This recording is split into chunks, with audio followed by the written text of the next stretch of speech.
ಫರಂಗಿಪೇಟೆ ಸೇವಾಂಜಲಿ ಪ್ರತಿಷ್ಠಾನದ ಮೂಲಕ ದೀನ ದುರ್ಬಲರಿಗೆ ನೆರವಿನ ಮೂಲಕ ದೊಡ್ಡ ತಪಸ್ಸಿನ ಕಾರ್ಯ ನಡೆಯುತ್ತಿದ್ದು, ಇದು ಸನ್ಯಾಸಿಗಳ ತ್ಯಾಗಕ್ಕಿಂತಲೂ ಮಿಗಿಲಾದ ಸೇವೆಯಾಗಿದೆ.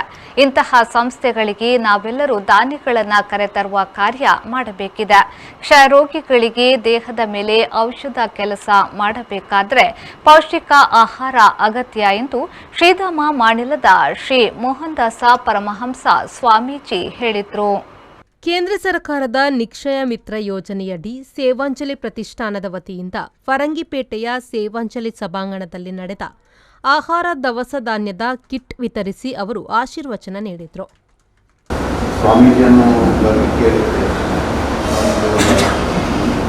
ಪೂಜ್ಯರಿಗೆ ನಾನು ಹೇಳೋದು, ಇಂಥ ಸ್ವಾಮೀಜಿಗಳು ಬಹಳಷ್ಟು ಜನ ನಮ್ಮ ದೇಶಾದ್ಯಂತ ಇರ್ತಾರೆ. ಅವರಿಗೆ ಈ ಸೇವೆಯನ್ನು ನೀವು ತೋರಿಸಬೇಕು ಮತ್ತು ಅವರು ಕೂಡ ಸೇವೆ ಮಾಡತಕ್ಕಂಥ ಮನೋಭಾವವನ್ನು ಹುಟ್ಟುಹಾಕುವಂಥ ಪ್ರಯತ್ನವನ್ನು ಮಾಡಬೇಕು.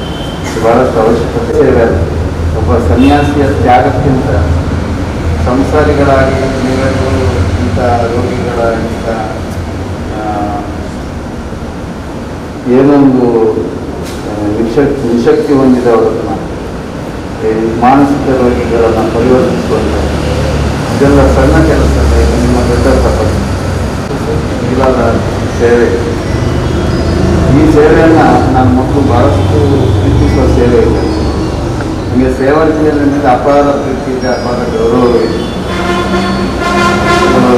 ಕೃಷ್ಣಕುಮಾರರಿಗೆ ನಾನು ಎಷ್ಟೋ ಸಲ ಫೋನ್ ಮಾಡಿ ಎಷ್ಟೋ ಸಮಸ್ಯೆಗಳಿಗೆ ರೋಗಿಗಳಿಗೆ ಚಿಕಿತ್ಸೆ ಮಾಡತಕ್ಕಂಥ ಪ್ರಯತ್ನದಲ್ಲಿ ಪುಣ್ಯರು ತುಂಬ ಸಲ ಬಹಳಷ್ಟು ಬರೋದಕ್ಕೆ ಸಹಕಾರ ಕೊಟ್ಟವರು. ನಾನು ಬಹಳಷ್ಟು ಜನ ನೀವು ಕಳಿಸ್ತಾ ಇದ್ದೇನೆ, ಈಗಲೂ ಕಳಿಸ್ತಾ ಇದ್ದೇನೆ.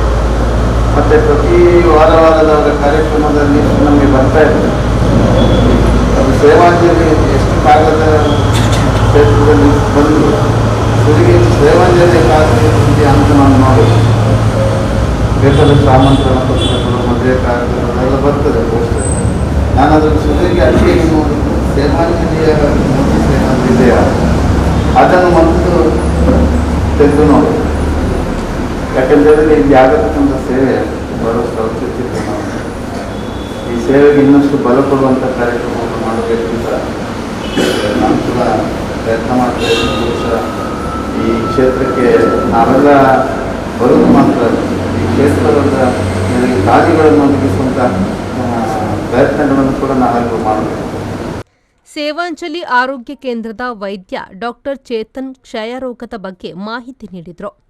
ಕಾರ್ಯಕ್ರಮದಲ್ಲಿ ಪ್ರತಿಭಾನ್ವಿತ ವಿದ್ಯಾರ್ಥಿನಿ ವಿಕಲಚೇತನೆ ಕೂರಿಯಾಳ ಗ್ರಾಮದ ದುರ್ಗಾನಗರ ನಿವಾಸಿ ಭಾಗ್ಯಶ್ರೀ ಅವರ ಎಂಕಾಂ ವಿದ್ಯಾಭ್ಯಾಸಕ್ಕೆ ಮುಂಬಯಿಯ ಉದ್ಯಮಿ ಕೊಂಜಲಗುತ್ತು ದಿವಾಕರ ಶೆಟ್ಟಿ ಸೇವಾಂಜಲಿ ಪ್ರತಿಷ್ಠಾನದ ಮೂಲಕ ಕೊಡಮಾಡಿದಂತಹ 20,000 ರೂಪಾಯಿನ ಚೆಕ್ ಅನ್ನು ಮಾಣಿಲ ಶ್ರೀಗಳು ಹಸ್ತಾಂತರಿಸಿದರು.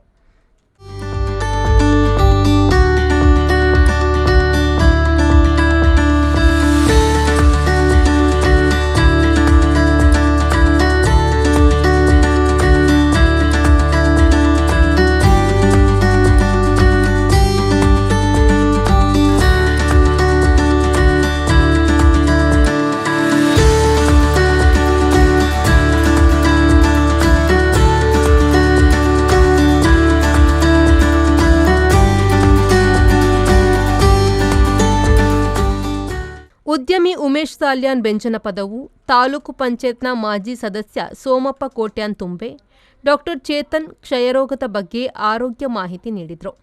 2025ನೇ ಇಸ್ವಿಗೆ ಟಿಬಿ ಮುಕ್ತ ಭಾರತ ಆವಡು ಪಂಪುನ ಒಂದು ಅಭಿಯಾನ ಮಲ್ತೊಂದು ಮರ್ದನ ಸರ್ಕಾರ ಫ್ರೀ ಆದ ಕೊರದು ಆಹಾರ ಧಾನ್ಯನು ಊರ್ದ ಜನಕುಲು ಸಂಘ ಸಂಸ್ಥೆಲು ಕೊರ್ಪುನ ಮುಖಾಂತರ నేను మల్పుడు పనుపున ಒಂಜಿ ಮಾದಾಶನ ಜನಕುಳಕ್ಕೆ నేను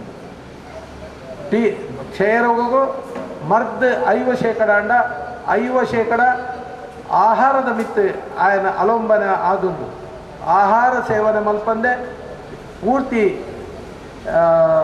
ಟಿಬಿ ಮುಕ್ತ ಆಯರ ಕಷ್ಟ ಆ ದೃಷ್ಟಿಡೆ ಊರ್ದ ಜನಕುಲು ಒಟ್ಟು ಸೇರಿದು ಆ ಬಂಧುಗಳಿಗೆ ನಮ್ಮ ಬಡ ಕ್ಷಯರೋಗಿಗಳಿಗೆ ಆಹಾರ ಧಾನ್ಯವನ್ನು ಕೊರಡುವುದನ್ನ ಕರೆತ ಮೇರೆಗೆ ಸೇವಾಂಜಲಿ ಪ್ರತಿಷ್ಠಾನದ ನಾವು ಇಂಕ್ಲು ಮಾತ್ರ ಬಂಧುಲ ಆಲೋಚನೆ ಮಲ್ಪನಾಗ ಇನ್ನು ಒಂಜಿ ಯುಕ್ತವಾಯಿನ ದೇಶ ಕಟ್ಟುನ ಕೆಲಸ ಅನ್ಪಂದ್ರ ದೃಷ್ಟಿಡ್ ಎಂಕುಲು ನೇನು ಅಕ್ಟೋಬರ್ 23ನೇ ಇಸ್ವಿಗೆ ನಮ್ಮ ಪ್ರಾರಂಭ ಬಂತ. ಇನಿ ನಮ್ಮ ಒಂಜಿ ಪೇಷಂಟ್ಗೆ ಸರಿ ನಿಕ್ಲು ತೋನಡು ಪೋನಗ ನೆಟ್ಟು ನಿಕ್ಲ ಕಿಟ್ಟು ಉಂಡಾಂಗ್ಲ ತೋನಡು. ಪ್ರಮುಖರಾದ ಪದ್ಮನಾಭ ಶೆಟ್ಟಿ ಪುಂಚಮೆ, ಪ್ರವೀಣ್ ಕಬೇಲಾ ವೇದಿಕೆಯಲ್ಲಿ ಉಪಸ್ಥಿತರಿದ್ದರು. ಕೃಷ್ಣ ತುಪ್ಪೆಕಲ್ಲು, ಆರ್ಎಸ್ ಜಯ, ಪ್ರಶಾಂತ್ ತುಂಬೆ, ವಿಕ್ರಮ್ ಬರ್ಕೆ, ಸುಕುಮಾರ್ ಅರ್ಕುಳ, ಎಕೆ ಗಿರೀಶ್ ಕುಂಪಣಮಜಲು, ಮೋಹನ್ ಬಿ ಸಾಲ್ಯಾನ್ ಬೆಂಚನಪದವು ಸಹಕರಿಸಿದರು. ಟ್ರಸ್ಟಿಗಳಾದ ತಾರನಾಥ ಕೊಟ್ಟಾರಿ ತೇವು ಸ್ವಾಗತಿಸಿ ಕಾರ್ಯಕ್ರಮ ನಿರೂಪಿಸಿದರು. ಕೊಡ್ಮಾನ್ ದೇವದಾಸ್ ಶೆಟ್ಟಿ ವಂದಿಸಿದರು. ಸಂದೀಪ್ ಸಾಲ್ಯಾನ್, ವಿ4 ನ್ಯೂಸ್, ಬಂಟ್ವಾಳ.